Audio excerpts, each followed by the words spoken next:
Bismillahirrahmanirrahim. Rahmeti ve merhameti şeksiz derecede keng bulgan Allah ismi bilen ihtibarınızga Başkistan Tatarları Milli Medeni Avtonomiyasının dini içtimai tapşırığımızın bugünkü çağrılışını takdim etimiz. İsanmisiz aziz millet, sizlerge vatanımız balalarına güzel ahlak, nesillerimiz faziletine dualar kılmaktayız. Galimlerimiz aytgancha, galam büyük bir kişidir. Kişi de kichkina bir galamdir. Bugün muhtabar şahslarımız rubrikasında büyük kişi hem o'zi bir galam bulgan şahıs Shahabuddin Marjani Hazretlari haqında söz boracak. Xabaringiz bo'lsin ki 2018 yıl Tatariston Cumhuriyetinde büyük galim Shahabuddin Marjani yılı deb e'lon etildi. Endi noyabr oyida Qozon markazimizning Marjani masjidi tarafında Qo'qon kunining yorlarında Shahabuddin Marjaniga haykal ochildi. Bu haykal sanchi skulptor Baqi Urmanchining ko'ngil sharifine bağlı. Ulug' xalqimiz bu yılda Shahabuddin Marjanining ijodin, g'imirin, irendi, onun eserlerine ko'ngil soldi. Xabaringiz bo'lsin, Shahabuddin Marjani 1860 yıllarda jon isab qolgan vaqtda xalqimizni Tatar milleti deb yozdiruvni kengash beruvchi ham boshlang'ichi shundan bo'luvi da sizga ma'lum bo'lsin. Hozir ixtiboringizga Shahabuddin Marjanining hayoti, g'imiri ham uning asarlarına bağışlangan, onun takdirine bağışlangan film takdim ederiz.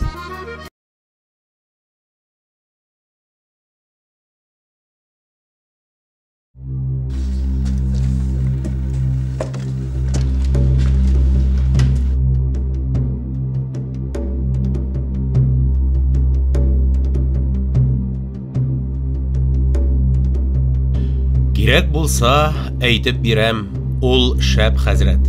Тулганай күк балкып чыккан Шихаб хәзрәт. Мәгарифкә әүвәл башлап адым салган, милләт өчен бәһа җитмәс кыйбат хәзрәт. Габдулла Тукай.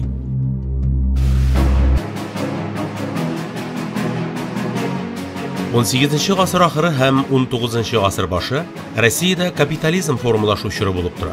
Татар халкы социаль-икътисади яктан үсә, ныгый башлый, милли үзаңы шактый көчәя. Шул ук вакытта, әлбәттә, татар халкы мөселман дөньясының бер өлеше булып калырга тырыша. Татар галимнәре арасыннан яңа заман шартларында дини һәм иҗтимагый фикернең үсешенә үзеннән зур өлеш кертүчеләрнең берсе улуг галим, тарихчы, дин әһле һәм җәмәгать эшлеклесе Shahabuddin хәзрәт Marjani була. Ул үзенең шәхси үрнәге белән Россия мөселман өммәтенең үсеш юлларын күрсәтә. Shahabuddin Marjani 1818 елның 16 гыйнварында хәзерге Татарстан Республикасының Әтнә районы Ябынчы авылында дөньяга килә. Marjanining әти-әнисе тарафыннан кушылган чын исеме Harun.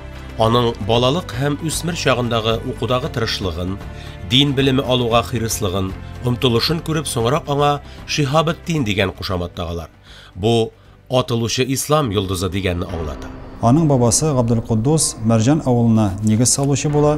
Шуннан башлап Марҗаниның бабалары үзләрен Әл-Марҗани, ягъни Марҗан авылыннан булучы дип атый башлыйлар.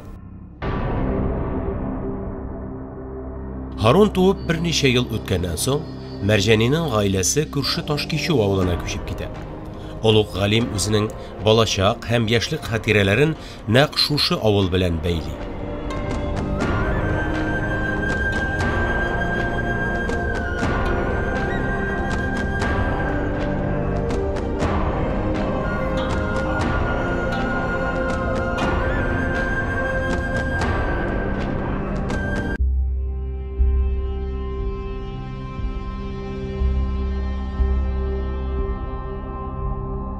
Мәрҗәнинең әнисе Биби Хөбәйбә зирәк акыллы, башкалар белән уртак тел таба белүче тәкъва хатын була. Ул 29 яшендә ахирәткә күчә. Кечкенә Шиһабетдин ана назыннан 5 яшендә үк мәхрүм кала. Бер көнне мин су янында песи белән уйный идем.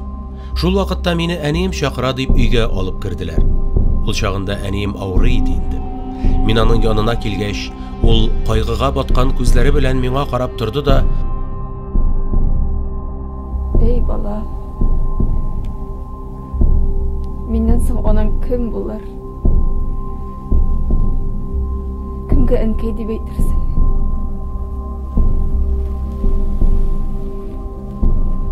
Үз башыңны кем карар? Кем тәрбия кылыр?" дип елап җибәрде. Birazdan әнием вафат булды.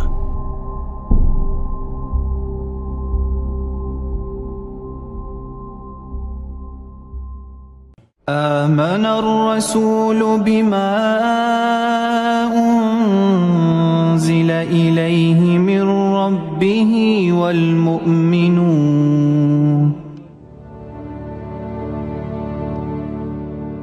Мине җеназага бер шәкерт алып барганы исемдә әле. Моннан кала әнием турында берни дә хәтерләмим.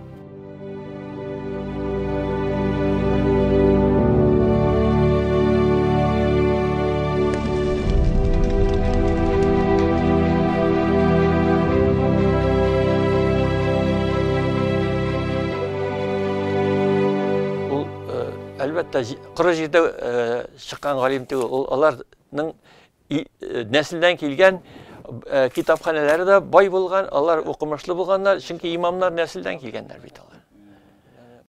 Mərjənining әтисе Баһаутдин хәзрәтнең хәзерге Арча районы Ташкишу авылында үз мәдрәсәсе булган. Кечкенә Шиһаб башлангыч белемне шунда алган. Ләкин булачак улуг галим Шиһабетдин хәзрәткә гыйлем алу юлында күп кенә авырлыклар кичерергә дә туры килгән. Allah'ın barlığına, Allah'ın birliğine, birdirine beni. Татар гаиләләрендәге гырыф-гадәтләр буенча Шиһабетдин хәзрәткә хуҗалык эшләрен алып барырга туры килгән. Ул кечкенә энеләрен тәрбияләгән һәм башка төрле үй эшләрен башкарган. Дәрес әзерләргә дә вакыты аз калган. Кайвакыт кечкенә Харун мәдрәсәгә төнләгенә барган. Ул яшьтән үк тырышып укыган, өйрәнгәнен тирәнрәк аңларга тырышкан. Мәдрәсәдә укытыла торган фәннәрне өйрәнеп һәм китапларны укып кына калмыйча, еш кына өй китапханәсендәге китапларны да укып, аларның асыл мәгънәләрен аңларга тырышып, буш вакытын шундый гыйлемлек белән тутыра. Бу мизгелләрне ул гомер буе истә тота.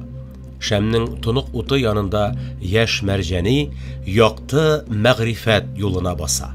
Аңа әнисе ягыннан үзенең тәкъвалыгы һәм тирән дини белемнәре белән билгеле булган бабасы һәрчак ярдәм иткән. Тырыш шәкерткә гарәп һәм фарсы китапларының асыл мәгънәләре ачыла башлаган.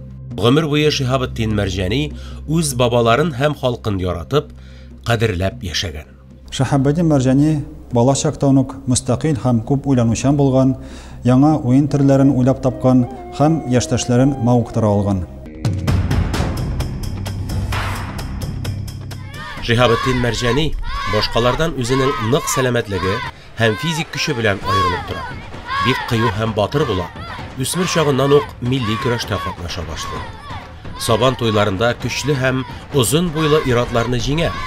Шуңа күрә Ташкишүдә һәм күрше авылларда аны көрәшче Шиһаби дип атый башлыйлар. Ул үзеннән көчлерәкләр белән бил алышырга яраткан. Җиңелгән кеше белән бер кайчанда кабат көрәшмәгән. Көрәштә, фәндә һәм тормышта зур дәрәҗәләргә ирешеп, башкаларга да белем бирергә омтылган. 1838 елда Мәрҗәни кәрван белән Урта Азиягә, борынгы Бохара шәһәренә юл тота. Аның максаты уңышлы сәүдә түгел, гыйлем арттыру. Бохара элек-электән гыйлем үзәге булып саналган. Гади йөк белән бер рәттән Мәрҗәни татар шәкертенә кирәкле китаплар җыелмасын да үзе белән алып бара. Хәтта дөягә утырып барганда да Мәрҗәни вакытын бушка үткәрми, китап укып бара. Нәкъ менә шул рәвешле ул иман мәсьәләләре турындагы мәшһүр Нәсәфи гакыйдәсе исемле китапны яттан өйрәнә. Бу китапка соңрак үз шәрехен яза. Бохарага килеп җитеп, Ниязколый Ишан мәдрәсәсендәге бүлмәдә урнашканнан соң, Мәрҗани танылган Бохара галимнәреннән сабак ала башлый. Мәрҗанинең остазлары аның сәләтләрен һәм оста фикер йөртүен күреп, кайбер йомшаграк белемле шәкертләрне өйрәтергә аңа җибәрә башлыйлар. Бохарада 5 ел буена белем алганнан соң Мәрҗани дин фәннәренең икенче мәркәзенә, Самарканд шәһәренә юл ала һәм Ширдар мәдрәсәсенә урнаша. Бу уку йортында аның төп остазы Әбу Сәгыйд әс-Самарканди була. Шиһабетдин хәзрәт аның бай китапханәсеннән дә теләп файдалана. Тарих белгече буларак Әбу Сәгыйд Мәрҗанине шушы фән белән дә мавыктыра алган. Шулай итеп, татар галиме ислам фәннәре белән бер рәттән тарих белән дә кызыксына башлый. Самаркандта 2 ел укыганнан соң ул кабат Бохарага әйләнеп кайта. Бу юлы Мәрҗани Миргарәб мәдрәсәсенә туктала. Ушбу мәдрәсәдә ул 5 ел буена Бохара галимнәреннән белем алуын дәвам итә, китапханәләргә йөри, шәкертләр укыта, хезмәтләр яза. Шиһабетдин хәзрәт Мәрҗани беренче чыганакларны сыңгылары белән чагыштырып, мөселманнар Коръәндәге һәм Сөннәттәге карашлардан тайпылганнар дигән фикергә килгән. Һәм шул сәбәпле Шиһабетдин хәзрәт Габдулнасир Курсавиның фикерләре тарафдары булган. Шиһабетдин хәзрәт Бухарадагы һәм Самарканд шәһәрендәге мәдрәсәләрнең программаларын өйрәнгән, андагы китапларны караган һәм ул шундый фикергә килгән. Ул вакытта мәдрәсәләрдә күбрәк каләм дигән фәнгә һәм фәлсәфәгә күп игътибар бирелгән, күп бәхәсләр үткәрелгән, ләкин ул бәхәсләрнең нәтиҗәләренә игътибар бирелмәгән. Һәм мәдрәсәләрдә Коръән тәфсире, хадис белеме, фикъ, әхлак дәресләренә бик әз сәгатьләр бирелгән, һәм шуңа күрә ул программаны үзгәртергә дигән фикергә килгән. Мәрҗанинең Урта Азиядә яшәү чоры турында сөйләгәндә, аның шәхси формулашуда тәсаввуф турында да әйтеп үтмичә булмый. Урта Азиядә Мәрҗани Нәкшбәндия тарикаты шәйхләре мөриде була. Губайдулла бин Ниязколый һәм Габдулкадир әл-Фарук әл-Хинди ул Сахибзәдә исеме белән дә билгеле. Абдулкадир Нияз Әхмәд Фарук әл-Хинди дигән шәйхнең мәҗлисләрендә катнаша башлады, ягъни аның муриде булды, илә ан ахаза лиҗаза анху, хәтта ягъни бу шәйхтан иҗазәт алганча аның янында иде. Урта Азиядә 11 ел яшәгәннән соң 1849 елда Мәрҗани зур кәрван белән туган ягына кайта. Бу вакыйганың яшь татар галиме өчен мөһимлеге шунда ки, сәфәрдә чагында ул сәүдәгәрләрдә, кәрвандагы юлчыларда үзе һәм белеме турында онытылмаслык тирән тәэсир калдыра. Алар исә Казанга кайтып җитү белән Мәрҗанине Казанның 1-нче Җамигъ мәчетенең имамы итеп куярга тәкъдим ясый. 1850 елның 6 мартында 2011 номерлы буйрык нигезендә Шиһабетдин Мәрҗани 1-нче Җамигъ мәчетенең имамы һәм мәчет каршындагы мәдрәсәнең баш мөгаллиме итеп билгеләнә. Мәрҗани мөселманнарда үзләренең аңнарын яңа чор рухында формалаштыруны максат итеп куя. Ул үз халкын камилләштерергә, алгарышка юнәлтергә тырыша, ислам диненең төп чыганакларына, Коръәнгә, Сөннәткә кире кайтырга, сахабалар үрнәгендә яшәргә өнди. Әмма Мәрҗанинең мәгърифәтчелек өлкәсендәге алдынгы фикерләре шәкертләр арасында аңлау тапмый. Шиһабетдин Мәрҗанинең классик дип саналган кайбер дин галимнәренә, аларның хезмәтләренә карата дәгъвалары булган. Ул Хәнәфи мәзһәбе һәм Әбу Мансур әл-Матуриди тарафдарлары дәлилләренең көчен күрсәтергә тырышкан. Казан чорының 1-нче 5 елы имам ва мөгаллим Шиһабетдин Мәрҗани һәм аның шәкертләре өчен бик уңышлы була. Мәдрәсәнең хуҗасы һәм җитәкчесе булган мәшһүр сәүдәгәр Ибраһим Юнысов Мәрҗанигә һәр чак булышып тора. Мәрҗанинең беренче хатыны үлгәч, Ибраһим Юнысов аңа яңадан өйләнергә булыша, аңа дип мәчет янында йорт төзи. Ләкин горур һәм ирек сөючән Шиһабетдин Мәрҗани бай сәүдәгәрнең көенә биергә тырышмый. Белем белән акылның байлыктан өстенлеген аңлап, аны укыту эшенә катнаштырмый. 1871 елда мәдрәсәсе мөстәкыйльлек ала, 1881 елда аның шәкертләре безнең көннәргә кадәр сакланган мәдрәсәи галиянең яңа таш бинасына күчә. хәзерге вакытта Шиһабетдин Мәрҗәнинең мәдрәсәсендә Казан Ислам күллияте урнашкан. Лүәй Хәлилнең китабы минем кулымда. Монда ике барнамич, ике список. Нинди китаплар укытылды, нинди китаплар укытты Мәрҗәни хәзрәтебез, мәсәлән, наху буенча Кафи бин Хаҗиб. У бик катлаулы китап. Наху фәне буенча, Илмул калам шарх мулла, балага ул русча аңлатканда красноречие дигән балага, талхисул мифтах, бик катлаулы китап. Бу барнамичтан нәрсә аңлыйбыз? Безнең мәдрәсәләребездә дәрәҗә бик өстен иде, бик олы иде. Чөнки Туркиядә дә, Пакистанда булсын, чит илләрдә булсын, шундый китаплар зур классларда, зур сыйныфларда гына укытыла. Ягъни безнең гади хәзрәтләребез, ягъни мәдрәсәдән чыккан хәзрәтләребез зур дәрәҗәле хәзрәтләр булганнар.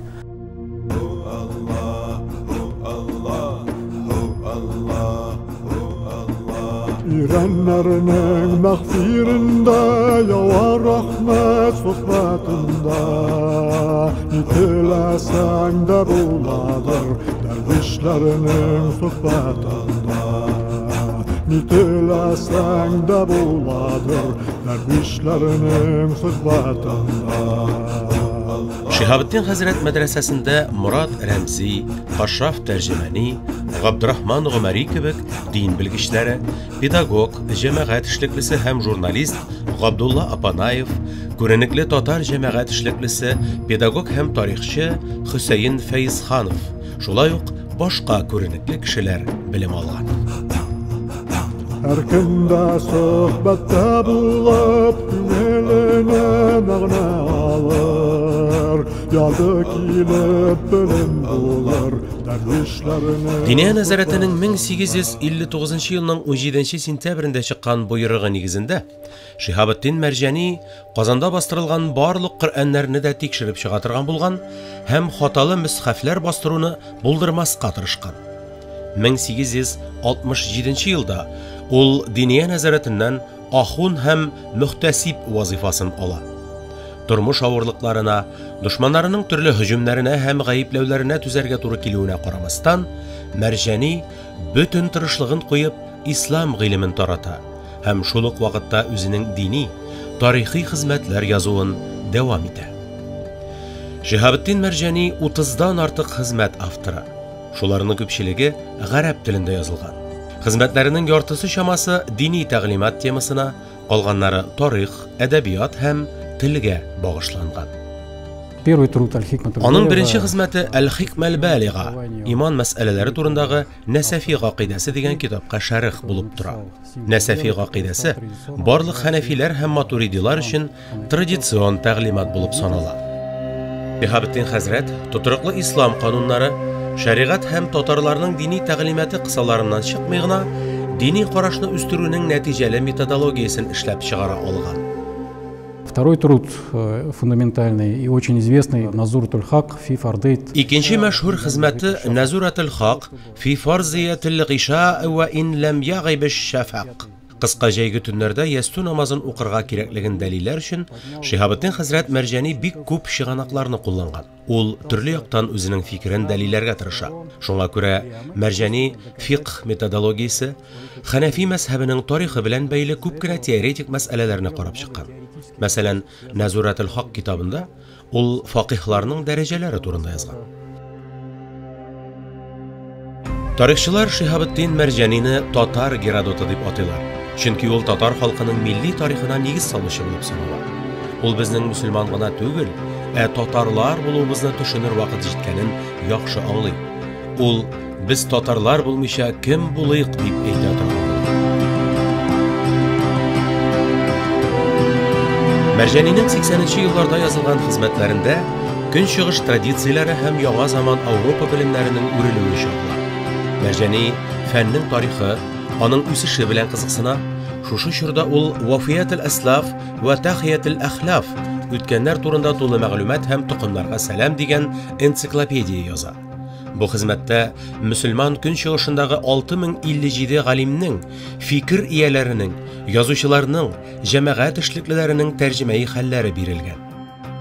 Икенче мәшһүр тарихи хезмәт 2 томнан гыйбарәт.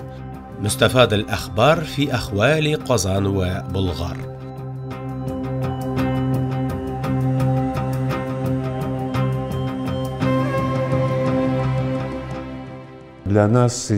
Тарих институты өчен Шихабеддин Мәрҗани аеруча кадерле. Чөнки ул фәнни тарихка нигез салган. Без, татарлар, тарихыбызда шундый улуг шәхес булганга бик бәхетле. 19 гасырның 70 елларында Шихабеддин Мәрҗани белән рәсми хакимият арасында тыгыз мөнәсәбәтләр барлыкка килә. 1869 елда Казан губернаторы Мәрҗанидән татар телендә хайваннарга карата михрибанлы булу һәм аларны яклау турында китапчык язуын үтенә. Мәрҗани язган китапчыкны губернатор кабул итә һәм аңа имзасын куеп, рәхмәт хаты язып җибәрә. Бу китапчык дәүләт акчасына бастырылып, татарлар арасында таратыла. Мәрҗани җир тетрәүдән зарар күргән Кавказ халыкларына акча җыюны оештыра, никахлар, мөселманнар арасында туучы һәм үлүчеләр санына дәүләт оешмалары өчен хисап ясый. Суд утырышларында мөселманнар ант иткәндә катнаша. Шихабеддин хәзрәт шәрыкны өйрәнүче кайбер Казан галимнәре белән аралашкан. Александр Касимович Казимбек белән таныш булган, Ратлов, Иосиф Федорович Готвальд белән дустана мөнәсәбәттә торган. Казан император университетының археология, тарих һәм этнография җәмгыяте әгъзасы булып теркәлгән. Үзенең шәкерте Хөсәен Фәйзханов аша Мәрҗани танылган Петербург галимнәре Вильяминов Зернов һәм Шәйх Әт-Тантауи белән тыгыз элемтә урнаштыра. 1877 елда Казанда Шихабеддин хәзрәт мөселман галимнәреннән беренче булып, 4-нче Бөтен Русия Петербург археология җәмгыятенең корылтаен әзерләүдә һәм үткәрүдә катнаша. Аның чалмасы һәм яшел чапаны еш кына археология җәмгыятенең җыелышларында рус галимнәренең игътибарын җәлеп иткән. Василий Васильевич Радлов 1876 елда Казан татар укытучылар мәктәбе ачылуны башлап җибәрүчеләрнең берсе була. Аның үтенече буенча, бу мәктәптә Шихабеддин Мәрҗани 9 ел дәвамында дин сабаклары бирә. Укытучылар шурасының әгъзасы була. Мәрҗани үз гаиләсенә һәм туганнарына карата бик җылы мөнәсәбәт саклый, бигрәк тә хатын-кызларга карата. Кызларының хатирәләре буенча, Мәрҗани аларның хәлен белгән вакытта кызыклы риваятләр сөйләп аларның күңелләрен күтәрә. Шулай ук ул балаларының дини белемнәренә зур игътибар күрсәтә, туганлык мөнәсәбәтләрен кадерли. 1880 елда Мәрҗани энесе Садретдин белән хаҗ кыла. Юл уңаеннан Одесса, Истанбул, Александрия һәм Кипрда булалар. Истанбулда чагында Мөхәммәд саллаллаһу алейхи ва саллям сахабасы Әбу Әйюб әл-Ансари мәчетенә керә. Аның каберен зиярат кыла. Пәйгамбәребез Мөхәммәд саллаллаһу алейхи ва саллям әйберләре сакланган урыннарга бара. Анда ул шул заман мөфти Әхмәд Асад һәм башка танылган дин эшлеклеләре, сәясәтчеләре белән аралаша. Каһирәдә дә танылган мәчет һәм мазарларга керә, анда дуга кыла. Мәдинәдә Пәйгамбәребез саллаллаһу алейхи ва саллямның мәчетенә аяк баса, сахаба каберләрен зиярат кыла, башка тарихи урыннарга бара. Анда бик кызыклы мәҗлис булды. Таухидул михраб дигән, таухидул михраб михрабларны берләштерү дигән мәҗлис узды. Мәгълүм булганча, бу җыелышка кадәр Мәккәдә 4 төрле җәмәгать бар иде. Ягъни, мәсәлән, Ханафи мазхаб буенча имам чыга, ханафитлар гына аның артында намаз укыйлар, аннан соң Ханбали чыга, Малики чыга, Шафии. Шулайрак иде. Бу җыелыштан соң Мәрҗани хәзрәтебез бу җыелышта катнаша, үз фикерен сөйли.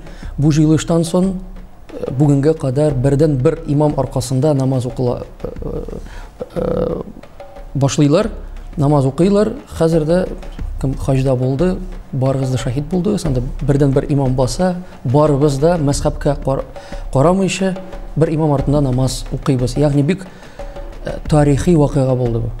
Мәдинәдә ул шулай ук Шәйх Масхараны очрата. Бу шәйх тасаввуф өлкәсендә аның 3нче устазы була. Истанбулның бер галиме Мәрҗанидән булай дип сорый. Нишләп сез төрки телендә язмыйсыз? Мәрҗани хәзрәтебез безнең имамнарыбыз, хәзрәтләребез, шакиртләребез дә гараб теленә камил рәвештә беләләр. Шуңа күрә аларның теге татарча, аларга татарча язарга теге мәгънәсез була. Алар барысы да алар аңлыйлар, бөтенсе аңлыйлар. Тагын да икенчедән belki bizning kitaplarımız başka halklarga da fayda kitirir. Hazır da biz şahit bulduk. Mesela Luay Halili Iordaniyada bizning kitaplarımızga tayanıp zor eserler ezirli. Allah ondan razı bulsun. Marjani Hazretimizin duası kabul buldu. Соңгы 3 yılında бигрәк зур ümitler bağlagan 20 yaşlık ulu Mahmud ölüp gitkeş, Şihabuddin Hazretning selametligi нык какшый. Ölümü yakınlaşkanın sizip ul köp vaqtın Qur'ani Karim okuğa bağışlay, ömrünün soңгы minutlarında Ra'd suresinin 31. ayetini qabatlay. ولو أن قرآنا سيرت به الجبال أو قطعت به الأرض أو كلم به الموتى بل لله Əgər Qur'an bilan tağlar köçirilsə, yoki jir şartlasa, yaisa meyitlər söyləşə başlasa, ol kitab baribir bu Qur'an bulur idi. Amma əmr to'lisıncha Allah'tan gına. Garab galimləri onun mirası bilan qiziqsina. Biz şuna bik şatlanabız. Iordaniyada gana tugul, Siriyada onu tanışular var. Hatta Bahreyn'de, Maghrib'de, Marokko'da Marjani Hazretimizden, yani Marjani Hazretimizin şakirtlerinden icazet olgan galimleri var. Allah'a şükür biz şuna siyinəbiz. Şuna göre Marjani Hazretimiz bari tik Tatar halkının galimi tugul, bu dünyanın galimi. 1889 yılının 18 aprelinde büyük Tatar galiminin yürəgi Tibüden toxtı.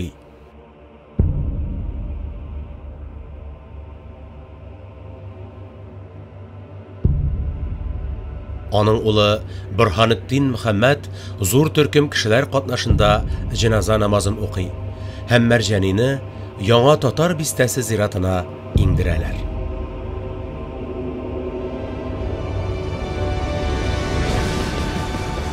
Toshkishu hem Qumurg'uja avullarında Şihabuddin Marjani muzeyları işlep kile. Yağa buğun ziyalıları hem o'quvchilar o'zlarining büyük avuldaşı turunda g'ururlanib söyleyler. Ulug' g'alimimiz Marjanining kitoblari basıla.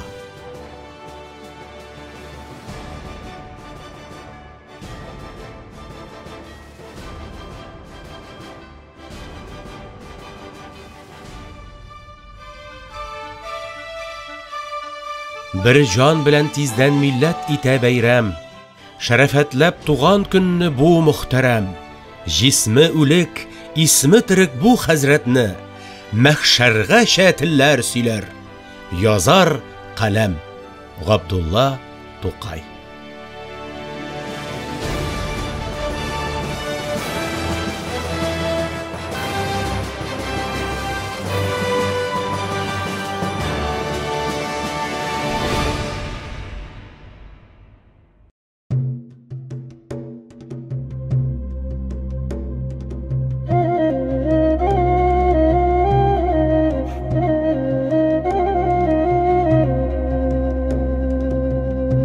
İnandım ben Allah'a, Allah'ın barlığına, Allah'ın birliğine, birdir ilahım benim. Barlığı yüzündedir, hiç kimseden tügeldir.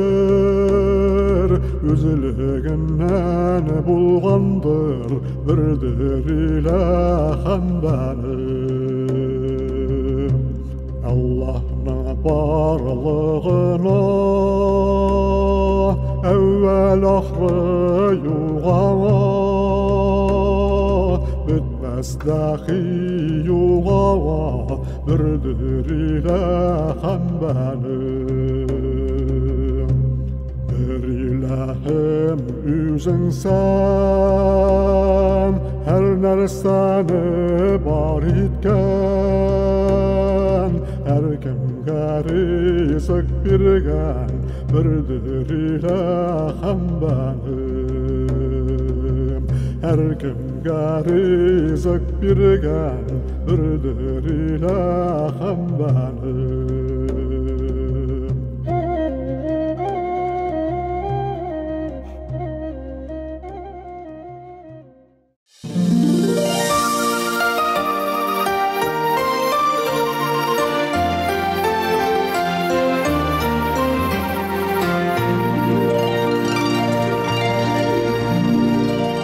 biz bütün ehli İslam cemaatimiz isminden sönmesin Şehabuddin Mercani qabızgan muhabbet deb dualar kılmaktayız.